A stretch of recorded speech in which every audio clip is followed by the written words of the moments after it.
qui s'appelle Farm of Orphans. Donc c'est une ONG. Elle développe l'élevage des mpocé qu'on appelle larves de palmier. Est-ce que vous pouvez nous faire une brève présentation de vous-même? Je sais que vous êtes agronome. Au-delà de ça, vous êtes quoi encore? Alors, je suis Françoise Loukadi. Je suis ingénieure agronome, comme vous l'avez dit. En même temps, je suis présidente de Farms for Orphans. Mais je suis beaucoup plus active dans la section recherche où nous développons des protocoles d'élevage des insectes comestibles. Pour le moment, notre espèce, c'est le mpocé que nous sommes en train d'élever. Comme vous l'avez bien dit, le mpocé, c'est dans notre langue locale. Il y a ceux qui les appellent Ntsombi en Kikongo. Et en français, appelez-le larve de palmier, larve de charançon de palmier, dinasse de palmier, comme vous voulez. Mais pour moi, ça reste le mpocé. Ok. Vous êtes spécialiste en protection de culture et entomoculture. Expliquez-nous un peu ça. Oui, la protection de culture, voilà, quand vous êtes ingénieur agronome, vous devez choisir une spécialité. Moi, j'ai fait la phytotechnie. La phytotechnie englobe un peu plus tout ce qui est lié à la production et protection de végétaux.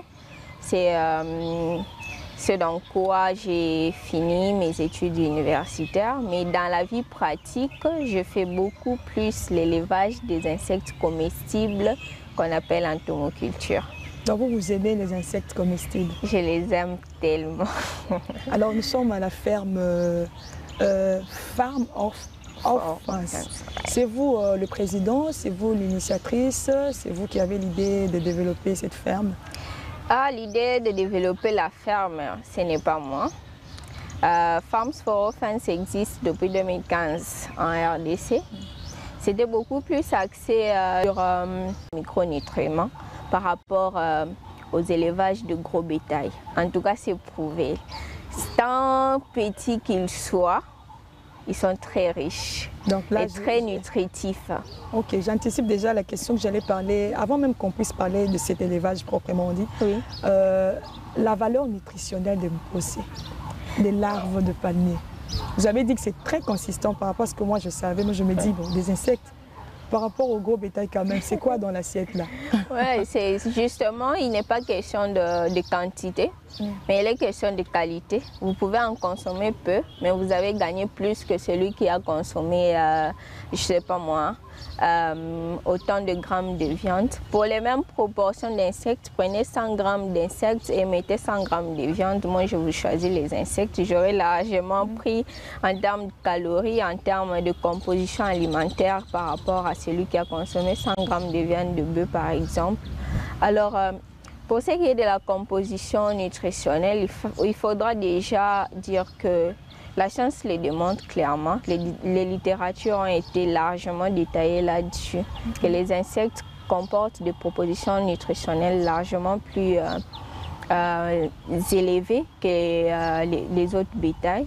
Alors, il faut aussi dire qu'il y a une nuance par rapport à ce que nous faisons. Parce que nous élevons les insectes dans les conditions hors du naturel. Ils ne sont pas dans leur milieu. Alors on essaie tant soit peu de mettre en place des pratiques de culture, des pratiques d'élevage qui se rapprochent un peu de ce qu'il y a dans le milieu naturel. Et sur ces points-là aussi, les analyses ont été faites en comparant les insectes du milieu naturel et ce que nous produisons dans l'élevage. Ce n'est pas pour vanter ce que nous faisons ou vouloir s'attirer un peu plus de charme du public, mais les insectes produits dans les conditions d'élevage se sont montrés plus efficaces que ceux produits dans le milieu naturel. C'est le cas aussi pour les larves que vous... Exactement, je parle de mes larves à moi. Je ne pouvais pas analyser ce que quelqu'un d'autre a fait. Je fais analyser de façon un peu plus régulière ce que moi je produis par rapport à ce qu'il y a sur les marchés. J'achète des échantillons de larves au niveau du marché, soit je les fais venir au niveau du Congo central pour comparer la teneur nutritive des macro et des micro-éléments pour voir dans quelle mesure améliorer. Alors avant même de mettre tous ces protocoles en place, il était d'abord question d'analyser le palmier lui-même, la composition du palmier. Il est constitué de quoi et en quelle teneur, et essayer de trouver les déchets végétaux qui se rapprochent de la même composition du palmier. Et vous avez trouvé ça aussi? Exactement. Avec les mêmes valeurs aussi? Pas avec les mêmes valeurs, les nôtres ont des valeurs au-dessus du palmier, parce que le palmier c'est beaucoup plus du fibre, et ce qu'il y a du reste, le palmier c'est l'humidité qu'il y a, ce sont les fibres qui le composent, et les autres éléments sont en très petite teneur. Alors nous, quand on prend les déchets de céréales, on trouve d'autres sources de végétaux qui ont aussi des fibres sans toucher au palmier. Justement parce que l'idée c'est de le protéger, on essaye de mettre en place des formulations qu'on appelle des diètes ou des aliments. On fait ce mélange-là et on donne aux larves, ils se nourrissent. On fait des analyses aussi de nos diètes et de nos larves. On compare par rapport à ce qui est fait en milieu naturel. Nous sommes un peu plus au-dessus de ce qui est fait en milieu naturel. Vous êtes au-dessus de ça? Exactement. Ce sont les analyses qui ont en termes... Bien sûr. Ok. Alors, si je comprends bien, pour revenir à ma dernière question, vous avez dit que l'impôt, c'est les larves. Quand on parle d'impôt, c'est dans notre langue naturelle. Oui. Sont riches en protéines. Il y a les lipides. Ils sont aussi riches en calories. Il y a plusieurs éléments contenus, mais c'est que vous pouvez retenir beaucoup plus. Quand on voit l'impôt, on voit protéines, lipides. Justement à cause des huiles qui sortent d'impôt et leur richesse en protéines. Vous avez parlé aussi, vous avez frôlé, en fait c'est ma question, j'allais demander comment ça s'est passé un peu l'élevage. C'est vrai, vous avez dit, vous allez au marché, vous essayez de comparer et tout. Mais expliquez-nous un peu comment vous faites l'élevage d'impôt aussi.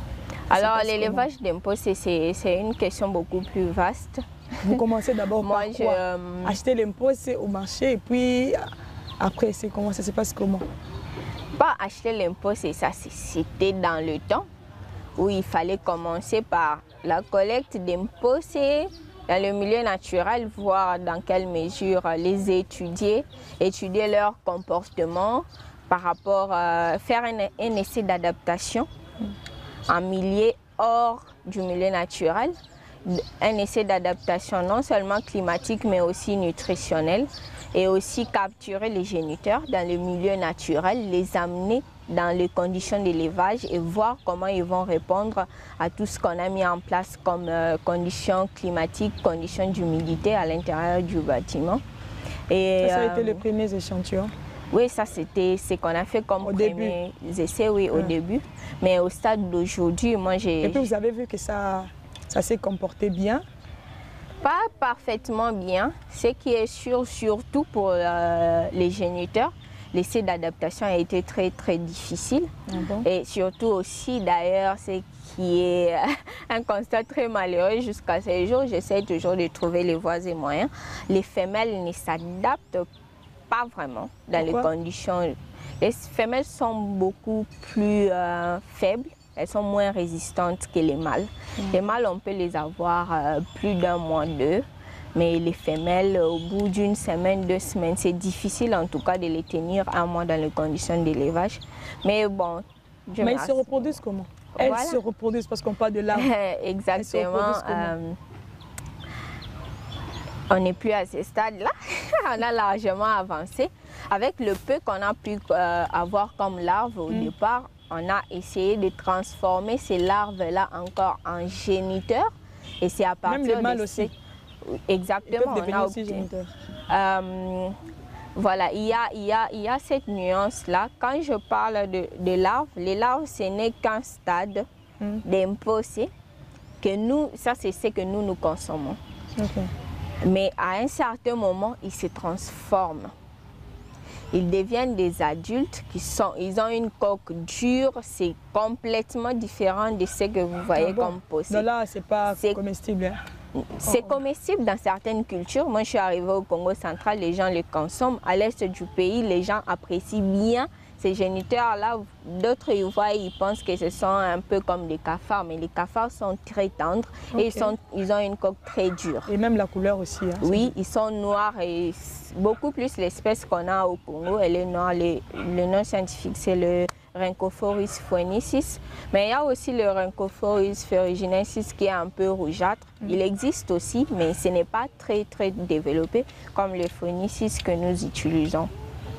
Alors, on part de la reproduction. On part d'eux. Sans ces géniteurs, sans ces parents-là d'imposés, vous n'avez pas l'imposé. Ah bon? Il faut les accoupler. Ils vont pondre les œufs qui vont ça se fait comment, émerger. Puisque là, ce n'est plus dans les milieux naturels. Donc, vous êtes en train de faire expérimenter ça dans la ferme. Je suis sûre qu'il y a vraiment un suivi sur ça. Oui, il y a l'accouplement, ça se fait comment? Régulier. Vous devez intervenir pour les accoupler ou bien? Pas du tout. Ça se fait naturellement. Déjà, en milieu naturel, ils s'accouplent eux-mêmes. Il faut retenir qu'il y a un pot, c'est homme, il y a un pot, c'est femme. Voilà, il y a les mâles et les femelles. Ils se connaissent, ils émettent ce que nous appelons des phéromones. Et le mâle sait reconnaître qu'il y a une femelle à côté de moi, il doit la coupler. C'est un processus qui se fait naturellement. Tout ce que nous on fait pour essayer un peu de contrôler certains paramètres, savoir un peu le taux de ponte d'une seule femelle, le taux d'éclosion des larves, tout ça, c'est mettre un seul couple dans un seul bac et suivre ça. Oui. Je peux mettre en place des essais même de 100 couples isolés, chacun de façon individuelle, et je vais suivre la variation des données. Donc vous prenez d'un pot et vous les accouplez. Mais comment avoir une grande quantité comme ça? Donc je prends un mâle et une femelle, je les mets dans un bac. Ça, c'est pour mes recherches à moi. Mais si je dois faire des essais de duplication, je peux mettre 2-3 couples dans un bac.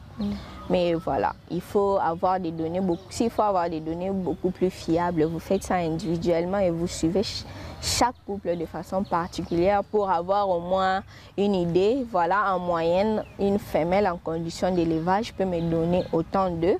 Et ces œufs-là, voilà, le taux d'éclosion est d'autant, j'obtiendrai autant de larves. Et de ces larves-là, voilà, le taux d'adaptation est d'autant. Un tel taux d'accroissement et voilà, après ainsi de suite. Mais le processus reste simple, je les mets dans un bac, ils vont pondre les œufs qui vont devenir des larves. Les œufs sont très petits. Oui, c'est visible à l'œil nu si le substrat de ponte n'a pas la même coloration que les œufs. Si ils ont la même coloration, je suis obligée d'utiliser chez des petites loupes que j'utilise pour voir les œufs et pouvoir les compter. Sans la loupe? Sans la loupe, vous pouvez voir. Ok. Si le substrat n'ajuste pas, parce que les œufs ils sont un peu blanchâtres, c'est presque la moitié d'une graine de riz. Ou pas le tiers de la moitié d'une graine de riz. Alors, avant d'arriver à pondre les œufs, comment vous arrivez à déterminer que tel pouce est en phase de... Je dirais quoi? Des reproductions. Des chaleurs, comme on dit pour les animaux aussi. Je ne sais pas si c'est le cas aussi pour eux. C'est le cas. Ça reste aussi ce sont des... Mais ils ont aussi leurs conditions. Parce qu'il ne suffit pas seulement d'avoir un géniteur pour qu'ils puissent pondre. Il y a la maturité physiologique, donc voilà, je suis géniteur, je suis prêt, mais il y a aussi la maturité de reproduction. C'est pourquoi on les met dans des conditions où on les laisse pendant un certain temps avant de les accoupler. Non, pas de mois, c'est en termes de jours, 2-3 jours, c'est bon. On donne un substrat adéquat pour qu'ils aient la maturité de reproduction et puis on va les accoupler. Mais ce qui est sûr, ce n'est pas comme si c'était un élevage conventionnel où je me dis, voilà, si je les accouple, j'aurai 50 poussées. Non, là, ça dépend d'une femelle à l'autre. Et ça dépend de l'acceptabilité du substrat que vous les avez offert. Ça dépend d'un certain nombre de paramètres, les variations de température, les variations d'humidité dans le bâtiment et à l'intérieur de l'aliment. C'est beaucoup de gymnastique, aussi simple que ça peut paraître. Il faut d'abord aimer ça pour s'y mettre chaque jour. Et là, je me dis, avec cette façon de procéder, donc on peut avoir carence d'impôts, c'est sur le marché. Hein. S'il faut chercher à les accoupler, tout là. Justement. Combien de grammes alors pour un supermarché vraiment? Justement, l'idée c'est d'arriver à résoudre la problématique de la carence des insectes comestibles sur le marché. Beaucoup plus pendant la saison sèche, les conditions deviennent très défavorables pour les insectes et vous ne les trouverez pas Vous voyez, nous sommes là assis dans une pelouse, mais on ne voit presque pas les insectes qui circulent. Mais si c'est pendant la saison de pluie, ils seront en train de nous déranger.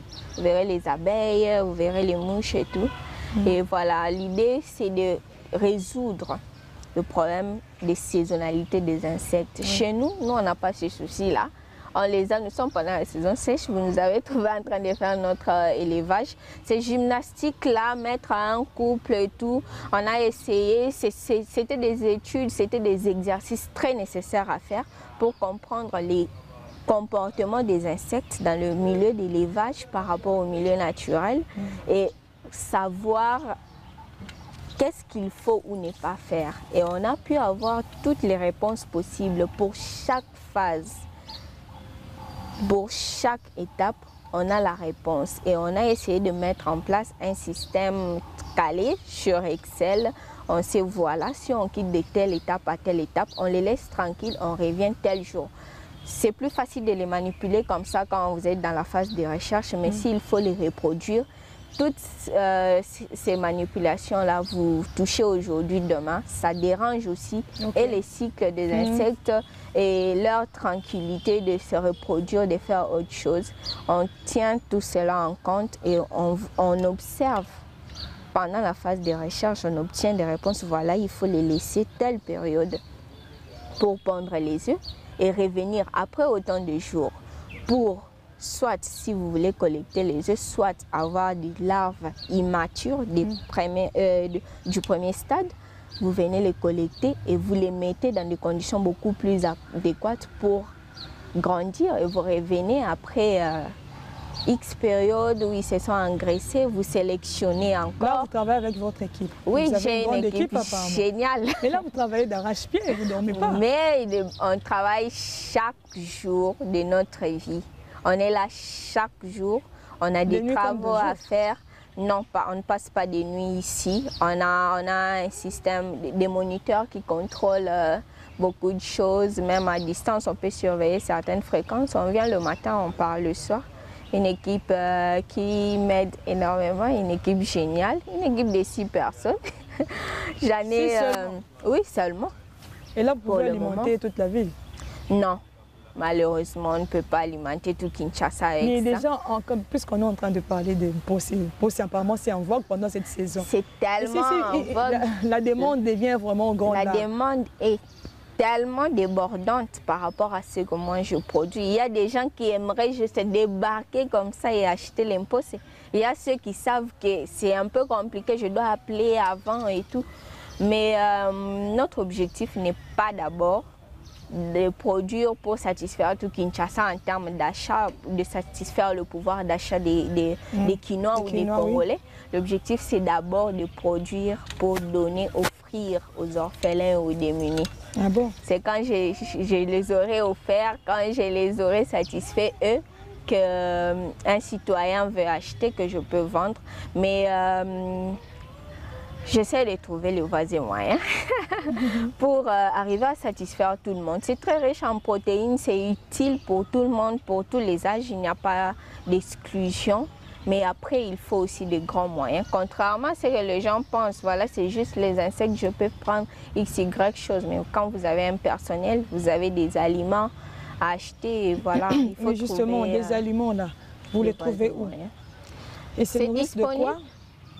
C'est disponible, comme je vous ai dit, on utilise des sources d'aliments qui sont riches en fibres, on utilise les déchets des différents types de céréales qu'on appelle des sons. Vous connaissez les sons des blés, sons de maïs, sons des riz. Ce qui est disponible, on prend et on fait avec selon leur périodicité. Il y a des moments où c'est le son de maïs qui disparaît, le son de blé reste disponible et tout ça. On fait avec les caprices du marché et voilà. Donc il n'y a pas moyen de nous expliquer un peu cette composition-là? Comme on voit, vous mélangez quoi et quoi là? Secret professionnel. En fait, moi je sais, en fait, on a appris que les Mposi se nourrissent de, je dirais, des troncs de palmiers pourris et tout là. Oui. Alors vous faites comment? Vous en passez catégoriquement des palmiers? Ah, je m'en passe catégoriquement du palmier parce que j'aime beaucoup le palmier. C'est un arbre qui a énormément de vertus. Imaginez avec le palmier, je peux avoir mon balai. Avec le palmier, je peux avoir mon huile de palme, tout comme l'huile raffinée. Avec le palmier, cette huile-là peut être transformée. On a des lotions, on a des crèmes, on a tout ça. Pourquoi j'irais détruire le palmier? Et à ma connaissance, avec les essais déjà faits en milieu naturel, quand vous laissez une quantité de géniteurs, la même quantité de géniteurs que je place sur un palmier en milieu naturel et la même quantité que je mets en milieu contrôlé, en milieu naturel, j'ai une production 4 fois moins, voire 5 fois moins que ce que j'ai ici. Pourquoi j'irais détruire les palmiers? Il faut les couper, qu'ils fermentent et puis les géniteurs vont prendre les œufs dedans qui vont devenir des pots, c'est que vous allez... Une chose est vraie, c'est qu'en milieu naturel, le cycle est très court. Mais ce n'est pas pour autant, ce n'est pas une raison pour massacrer le palmier. Imaginez, moi j'ai un petit bâtiment comme ça, mais il me faut beaucoup de palmiers par semaine si je dois arriver à produire. Qu'est-ce que je fais? Je contribue au réchauffement climatique, je contribue à la destruction des écosystèmes. Pas du tout. Il fallait trouver des alternatives qui sécurisent le palmier, qui sécurisent aussi ces insectes-là en milieu naturel. Les insectes, ce sont les aliments de demain. Avec tout ce qu'il y a comme mutation génétique chez le bétail, à un certain temps, si vous suivez beaucoup de documentaires scientifiques, vous verrez que pour la même proportion d'aliments qu'on avait il y a 20 ans, 50 ans, on n'a pas le même gain en calories aujourd'hui. Il y a des régressions qui se font chaque jour. Alors on se tourne sur ce qui est beaucoup plus durable, ce qu'on peut maintenir. Et souvent les gens me posent des questions, mais comment vous arrivez à produire vos pots? C'est là, vous mettez les éléments chimiques, vous mettez. Je ne mets rien du tout de chimique. Je me base sur ce qui est naturel. C'est d'ailleurs une question que j'allais poser. Je me base sur ce qui est naturel. Il suffit que j'arrive sur le marché, moi je prends le son, je le mélange, je mets de l'eau, comme vous voulez bien savoir la composition. Tout ce qu'il y a, si je vois quelqu'un en train de faire son huile de palme, après qu'il ait retiré tout ce qu'il y a comme noix, je viens prendre tout ce qu'il y a comme déchets. C'est que vous appelez, je ne sais pas, mon moussaka. Je prends des déchets là, je prends. Mais là, il faut collecter en grande quantité. Exactement.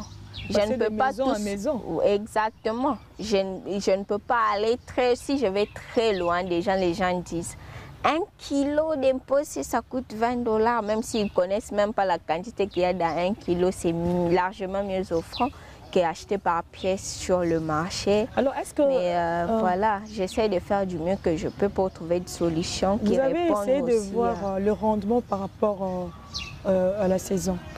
Ça donne comment? Ah, ça c'est une bonne question. Oui. En termes saison de pluie, en saison sèche, parce que nous sommes un pays tropical. Oui. Il y a une différence quand il y a changement de saison. C'est vrai qu'on essaye tant soit peu d'adapter les conditions parce que nous sommes dans un bâtiment. Quand c'est pendant la saison de pluie, les températures grimpent. Maintenant, on n'a pas besoin de ces températures grimpantes. On doit rester autour d'une moyenne de 25 degrés. C'est vrai que chaque... Il faut... l'impôt exige seulement 25 degrés. Au-delà... Ça, c'est la mesure standard pour tous les âges. Je n'ai pas beaucoup de compartiments dans ma ferme, mais après, les adultes, ils ont leurs exigences. Les jeunes larves ont leurs exigences. Les larves matures ont leurs exigences, mais eux tous sont d'accord sur une chose, si c'est autour de 25 degrés, ils vont survivre. Du coup, je les garde dans cette fourchette-là. Je ne peux pas aller au-delà de 30. J'essaie tant soit peu. Il y a des ouvertures, il y a le système de climatisation pour essayer de pallier à ces variations-là. Et on a un système d'alarme. Quand ça grimpe, ça dépasse 30. Notre alarme sonne, on essaye de régler avec ce qu'on a comme moyen de bord. On n'a pas beaucoup de moyens pour faire des choses sophistiquées. On essaie de rester le plus naturel possible avec le moyen de bord qu'on a. Ok, en termes de quantité, vous produisez combien? Je ne sais pas. On va parler du rendement mensuel, journalier ou comment? Bon, on va parler du rendement, on fait des évaluations de rendement mensuel parce que l'impôt, c'est en soi, le cycle complet vous prend 3 mois. je ne peux pas faire une évaluation journalière quand je les ai accouplés aujourd'hui pour avoir mes possés prêts à consommer. C'est au moins dans 6 semaines si j'ai de bonnes conditions de température et d'humidité. Si je marche à côté de ça, le cycle devient encore très long. Tout se joue sur la température et l'humidité, mais après, dans un mois, actuellement on varie entre 300 et 500 kg de larves qu'on produit. L'objectif c'est de vous produire des tonnes et satisfaire Kinshasa comme vous voulez. Et on essaie de faire du mieux qu'on peut avec ce qu'on a. Donc 300 à 500 kg. À 500 kg. Oui, mais qu'on ne coule pas aussi tous sur le marché. Pourquoi? Parce que, comme je vous l'ai dit, mon objectif premier, c'est d'aider les démunis. Ce n'est pas d'abord de nourrir ceux qui ont déjà le moyen, mais donner gratuitement à ceux qui manquent ce moyen-là de se procurer une alimentation de bonne qualité.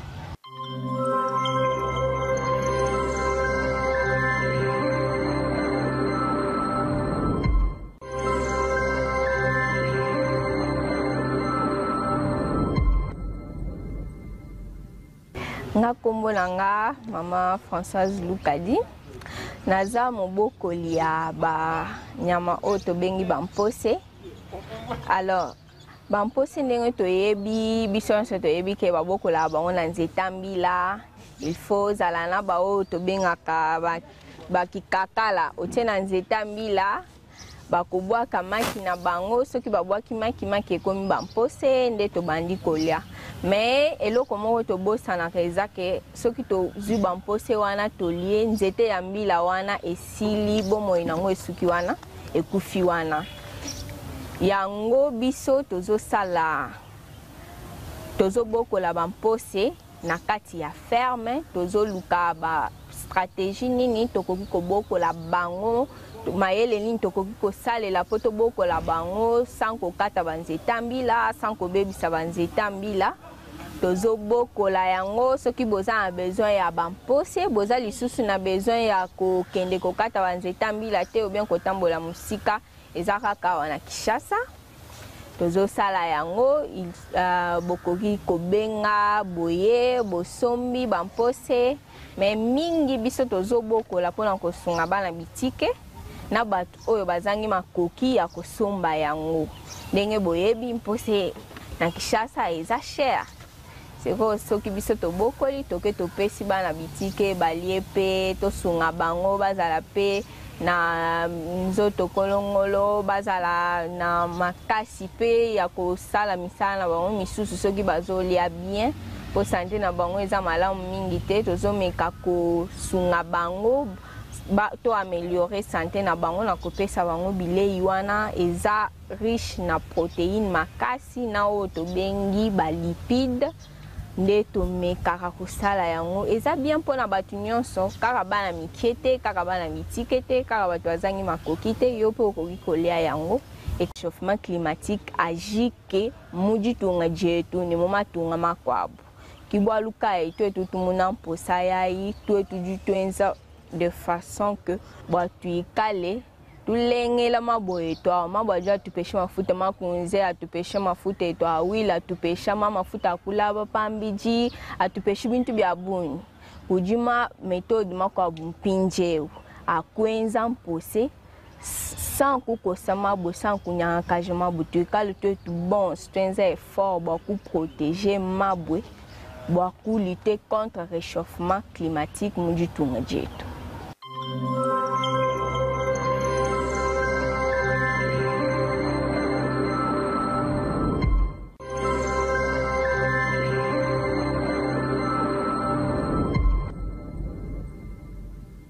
Fidèles téléspectateurs de ce magazine environnemental, j'espère que vous avez compris, comme moi aussi, j'ai compris ces techniques d'élevage éco-responsables et protectrices de l'environnement. Les larves du palmier, les mpose agrémentent l'art culinaire local. Et je vous dis bon appétit.